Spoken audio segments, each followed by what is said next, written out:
Yeah. So, hello, how are you, Mohammed?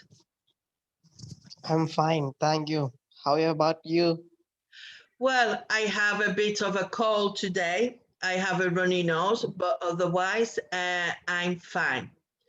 Today, I thought we would do Okay. some reading, right? And I haven't prepared anything. I'm just going to put this on the screen and we will see how we go. So, you will Yeah. read number one and let's see what it says.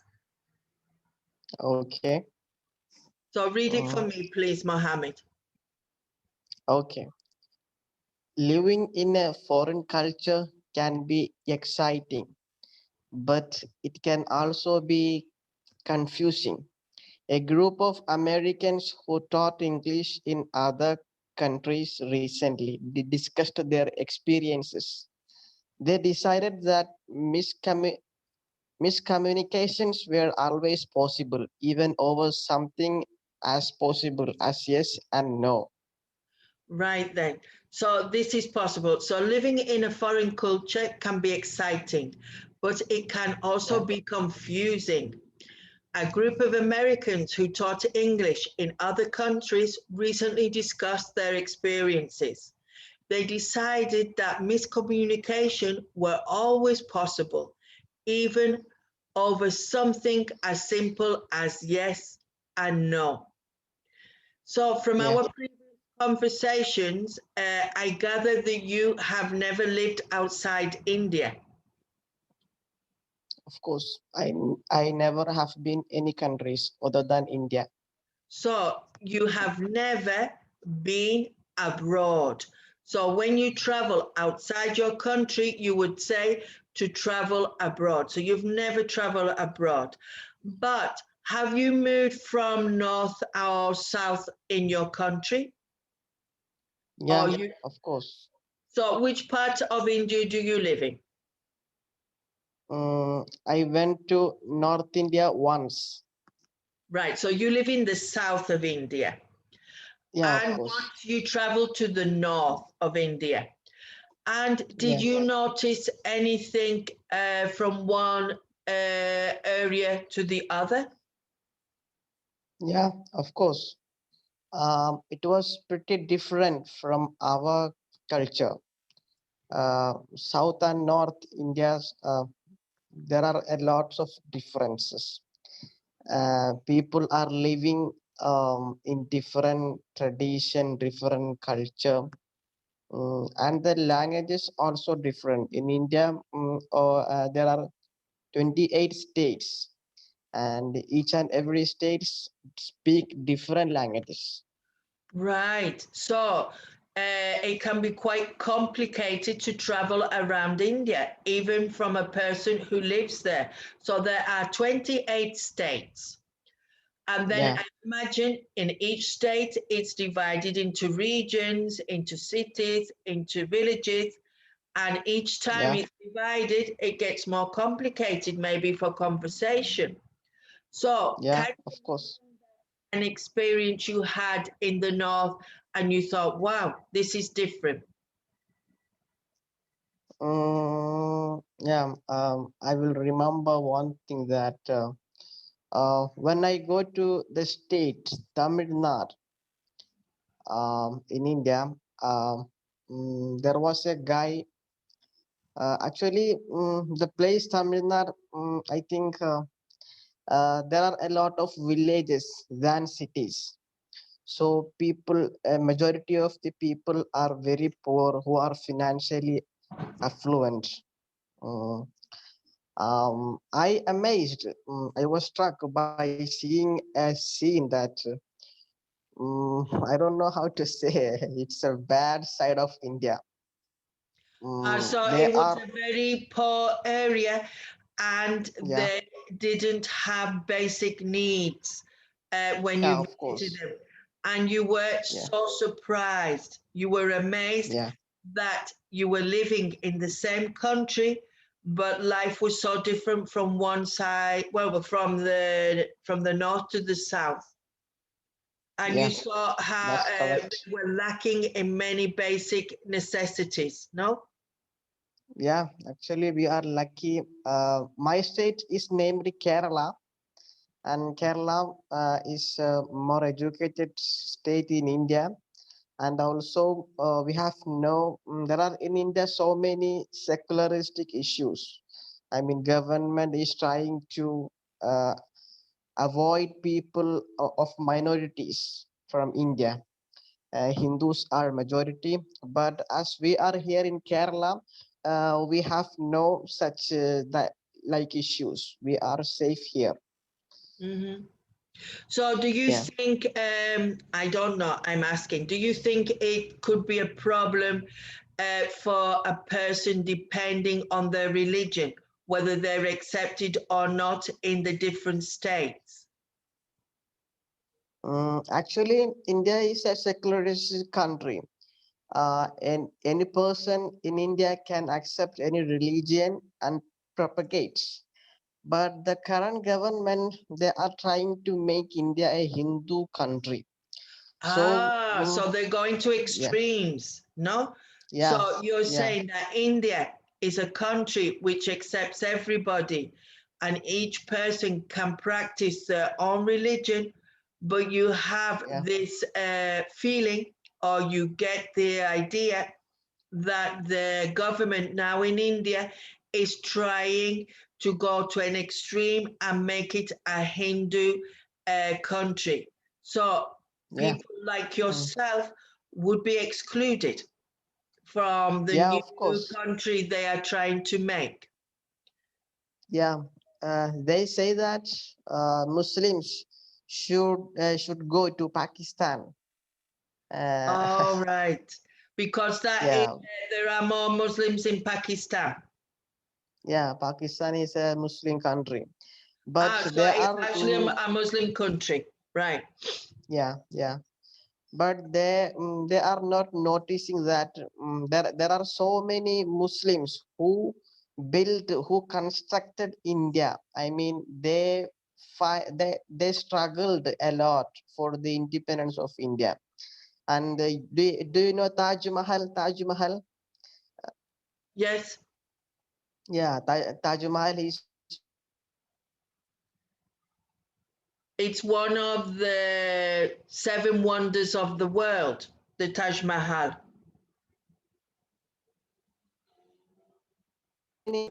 monument any these activities made by Muslims. So you're saying, because the internet cut for a minute, you're saying Ah, that the Taj Mahal was built with the help of Muslim workers, and you yeah, feel that Muslim people played an active part in the independence of India. So you will feel very upset if this goes ahead. Right, changing a little bit the subject, which country would you like to visit if you could? I would like to visit European countries. But you can only choose Uh, one. in in particular, if you say I like France or You would like Spain. to visit France or Spain. And uh, what, if you had to choose one, which one would you choose, France or Spain? France. Oh, it's a country I haven't visited, and I Yeah. don't know why. It has never seemed very attractive to me. Maybe because of the language, I don't know. But I think you should come to Spain because we have a lot of cultures here in Spain. Yeah. And I think in the south, especially, we are very friendly and hospitable. But this is my uh, opinion. And also, we are in the south, our history is connected to the Arab culture, many centuries ago, and you can see lots of evidence of this. I love the south of Spain. I think it's fantastic culture, architecture, and of course the people. Oh, I forgot, and the food. The food is fantastic here in Yeah. of Spain. Right then, can you see reading number 3? Yeah. Mm, Let's see what they say then, reading number 3. okay. This reminded Jan of an experience she had in Bulgaria. She had gone to a restaurant that was known for its stuffed cabbage. She asked the waiter, "Do you have stuffed cabbage today?" He nodded his head. Jan eagerly waited, but the cabbage never came.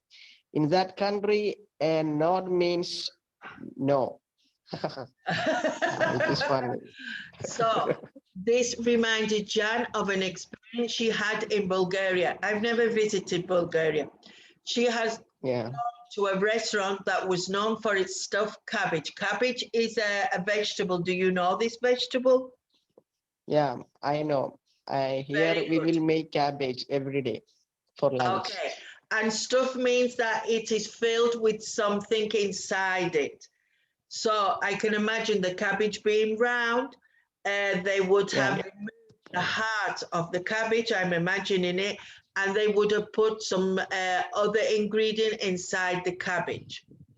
So she Mm. asked the waiter, "Do you have stuffed cabbage today?" He nodded his head. Jan eagerly awaited, but the cabbage never came. In that country, a nod means no. So this is Yeah, the beauty of learning languages and visiting countries, that you learn many different things. yeah, I'm of still course. learning Spanish after 33 years of living here, and each day Mm. there is something different.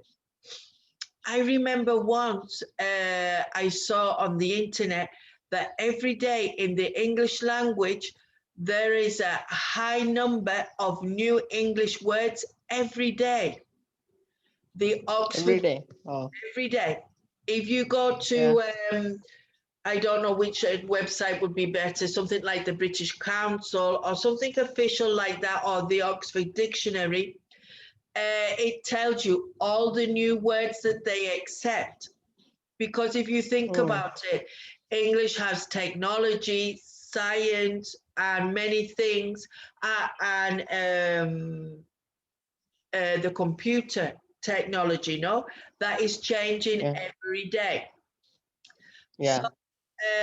um, here it says cabbage, and the lady was waiting for a long time and it didn't come. And so I imagine she found out later.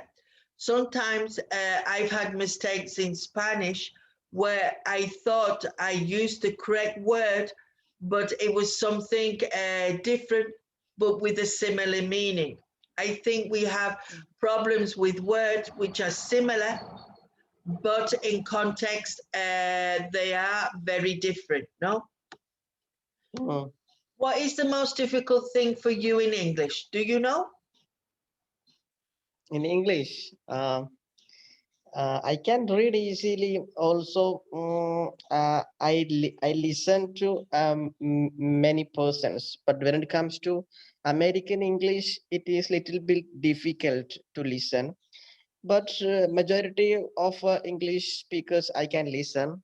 But the problem is when it comes to speaking, mm, my English is not getting advanced. I can speak in intermediate or beginner level, but it is not an advanced level. And also, sometimes I can't express my thoughts. Yeah, Mm, this is very difficult to express your thoughts and your feelings because you do it in your own language, but when it comes to another language, it could be completely differently expressed the same idea. I think Yeah. personally, the short time I know you, you have a wide range of vocabulary, but I don't know why you always use the similar word in the wrong context. So, for example, if we have listen and hear, you use it Mm, complete opposite from when we are supposed to use it. Or if there are four verbs which are similar in meaning, say, tell, ask, etc., you use them yeah. in different context. So I think this is the most difficult thing that Yeah. people have in their mind words which have similar meanings for them, but they haven't got the experience to know in which context to use them better. Yeah. I think over here in India, this kind of problems is wide, and not majority of the people who speak better, who speak fluently, but they put the words in miscontext. I don't know. No, uh, but maybe I don't know because I'm not an expert in these things. But maybe you speak Indian English, which is what you are used to in your own country, and it yeah, has maybe. the complexity of things from your own language. So people have expressed themselves this way for hundreds of years. No, for example, excuse me. Yeah, Right? Can you see number two? Off you go. yeah. Number two. Okay. On her first day in Micronesia, Lisa thought people were ignoring her requests. The day was hot and she needed a cold drink. She went into a store and asked, "Do you have cold drinks?" The woman there didn't say anything. Lisa rephrased the question. Still, the woman said nothing. Lisa gave up and left the store. She later learned that the way the woman had answered her, she had raised her eyebrows, which in Micronesia means yes. Now, do you know eyebrows? This is your eyebrows here, no? Yeah, of course. I know, I know. So Yeah. if you put them up or make them go up, that is yes. And I suppose if you go down, Yes.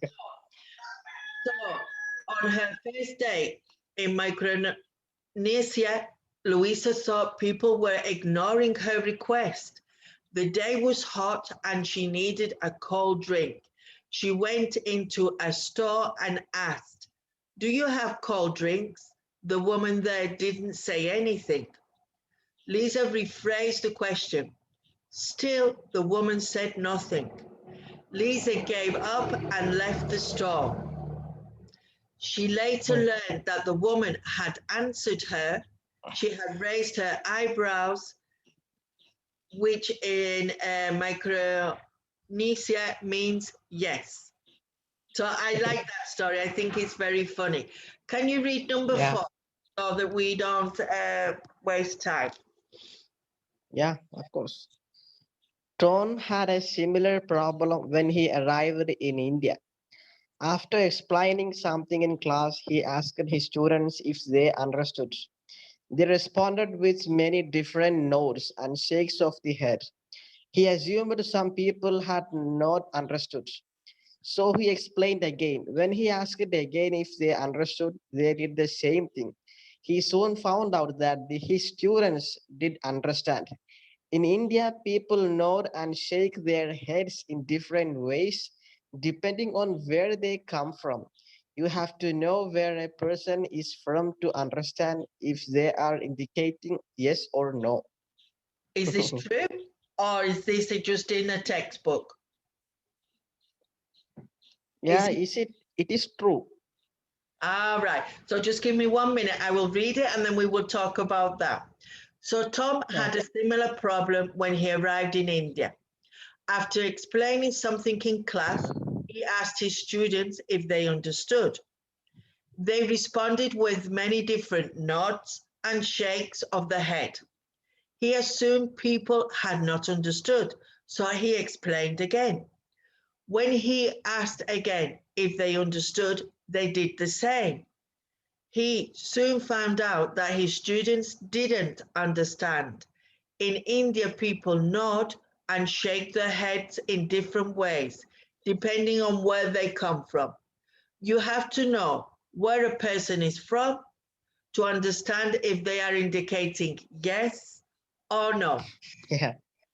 So maybe you could explain that to us.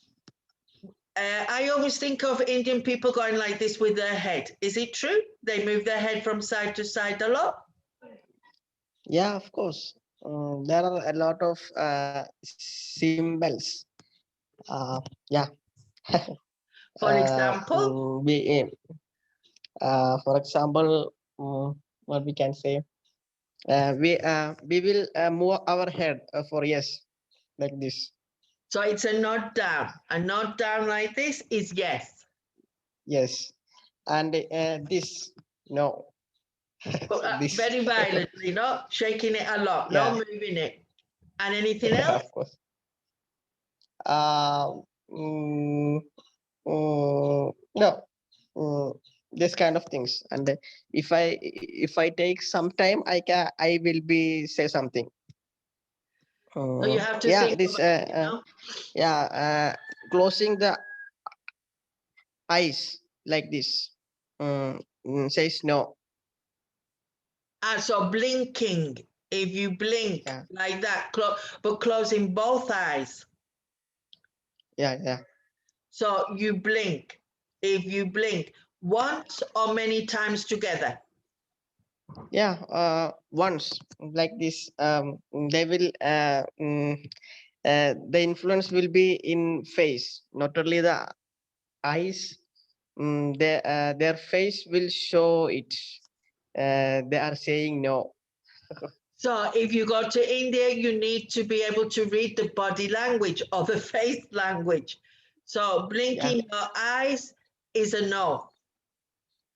Do yeah. you ever wink your eye? Do you ever wink? Yeah, of course. No, but I mean, does uh, it mean anything? there is a symbol over here. No, because If here, we'll, if I wink to you, it could mean to the other, we are with another person and you and I have like a little secret joke between you and I if I wink to you and the other person doesn't see it, no?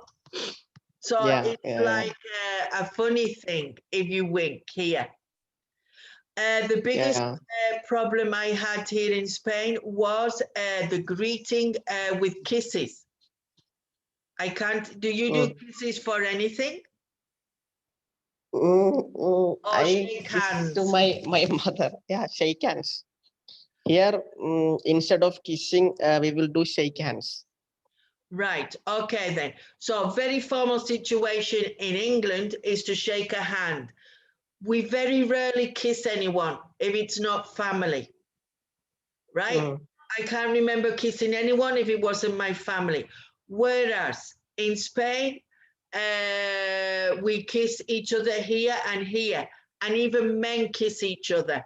Not with the pandemic, no, but in normal circumstances. And I think in Morocco, we give three. We go one mm, and one again. And I, mm, Morocco, I always forget the other one. So I am always a bit funny. And also, I never know when to give a kiss and when not. So I sit there, I stand there like this, and I wait for the other person. If the other person moves their body forward, well, I do the same.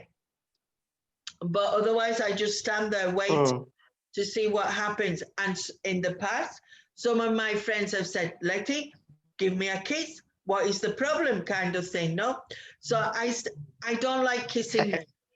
And sometimes, as I am mm, English, I abuse it and I put my hand.